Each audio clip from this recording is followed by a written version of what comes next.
Hello, everybody. Welcome to the review from Izzy Cinematic Escape on YouTube. It is 10:27 p.m. Not too long ago, after leaving the theater, I just finished watching Ant-Man and the Wasp: Quantumania, part of the Marvel Cinematic Universe. As per usual, this review will be spoiler-free. And without further ado, I'm going to go ahead and talk about what I thought. Uh, Ant-Man and the Wasp is a story that is Ant-Man and the Wasp: Quantumania is a film with a theme that is taking place after the events of Avengers Endgame, where you have Scott Lang, who has become this local slash worldwide phenomenon of a celebrity after saving the world. He has wrote a book, while at the same time, life has never been better for him, and he's attempted to reestablish a connection with his daughter Cassy after spending time in the quantum realm where 5 years has passed, and she has grown into a much more of a teenager slash young adult.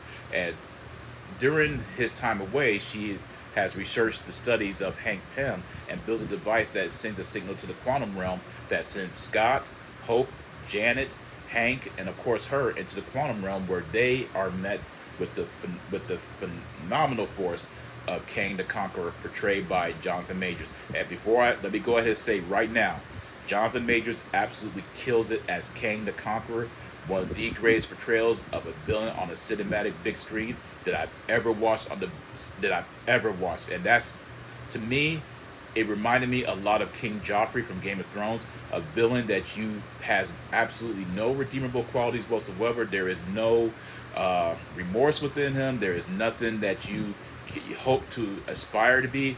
This villain is what a villain should be. He is evil because that's who he is. And there's that Jonathan Majors killed it, absolutely chilling, and I loved every single second that he was on the big screen. This is a man who is on a significant role.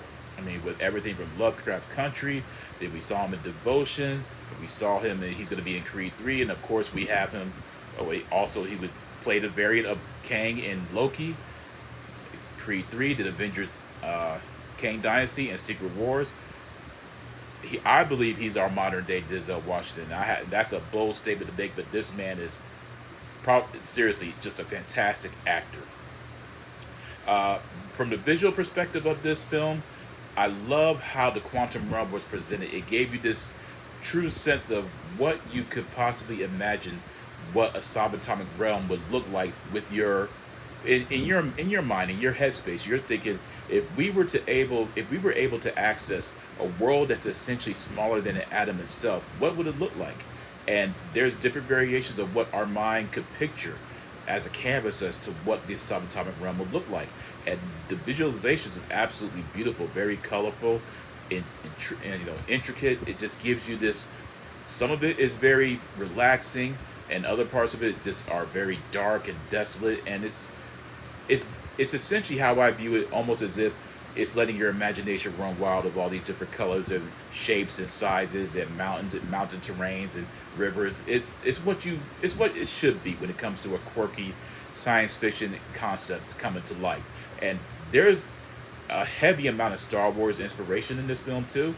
You'll notice it when you watch it, because it's almost as if that you took, say, Star Wars, Tron Legacy, as well as added the familiar formula of the Marvel Cinematic Universe, and bam, you have Ant-Man and the Wasp: Quantumania. That's exactly what it is.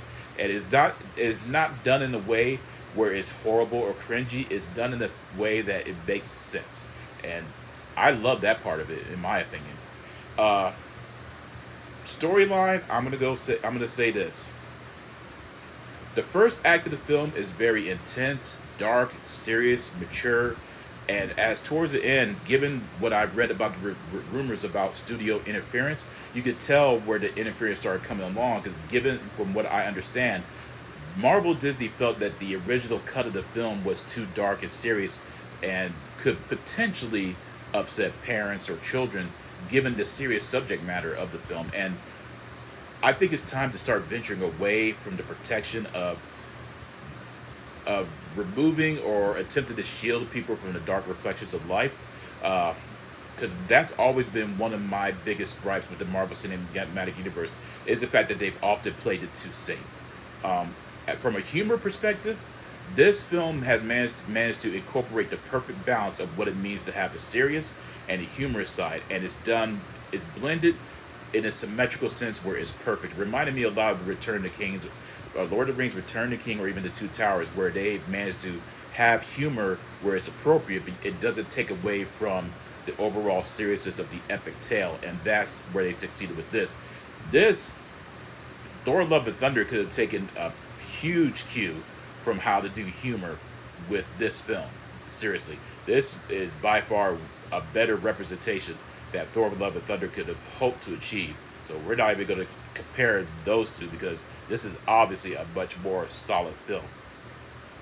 Performance-wise, Paul Rudd, as usual, he brings his A game. I love seeing him portray more of a serious and mature side of Scott. Evangeline Lilly does a great job. Michelle Pfeiffer, Michael Douglas, they do a marvelous job too. I mean, every single individual that is involved in this film brings their A game, and it was fun and exciting. I simply wish they would have, the director Peyton Reed would have simply said, you know what, this is the story that I want to tell, and this is the story that's going to be told, and we're not going to cut it just because a few people might get upset with how dark it is. It is probably, I have to say, this is probably one of the more darker MCU films. If I could, because you have Winter Soldier that was pretty dark, Infinity War, the first Iron Man, Guardians of the Galaxy, and then Guardians of the Galaxy Volume 2.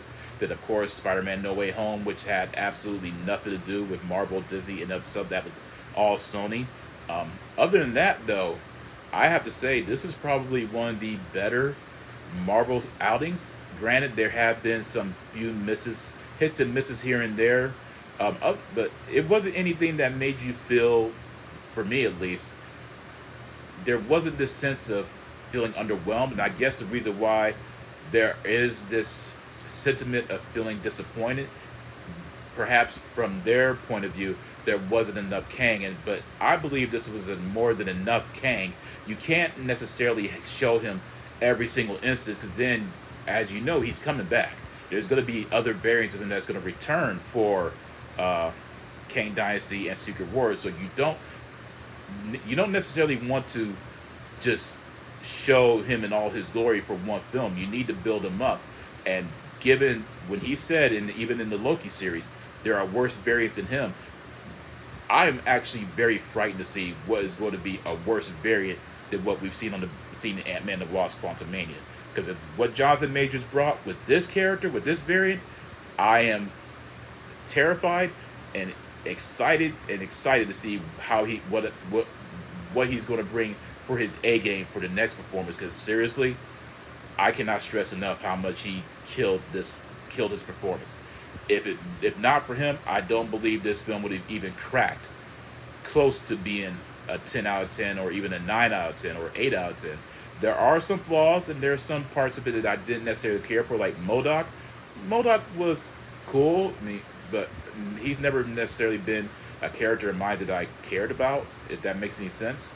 But other than that, I really enjoyed Ant-Man the Wasp: Quantumania. It was very entertaining and solid. I'm going to go ahead and give it about a 7 out of 10. Not overly amazing and not horrible either. It's still a solid Marvel Cinematic Universe outing, and you can't expect much more to that. It is Ant-Man. It's not Spider-Man, Iron Man, Captain America, Hulk, Thor, but you know what is, and I think it's perfectly okay to accept that reality and to maintain a realistic perspective of how to maintain your expectations when it comes to certain comic book adaptations now. But 7 out of 10, I do recommend it. 2 thumbs up.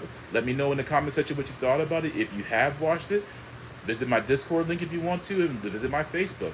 I'm not exactly sure what the next film review is going to be, but keep an eye out, and when I do find out, you'll be the first to know. Take care, and peace out.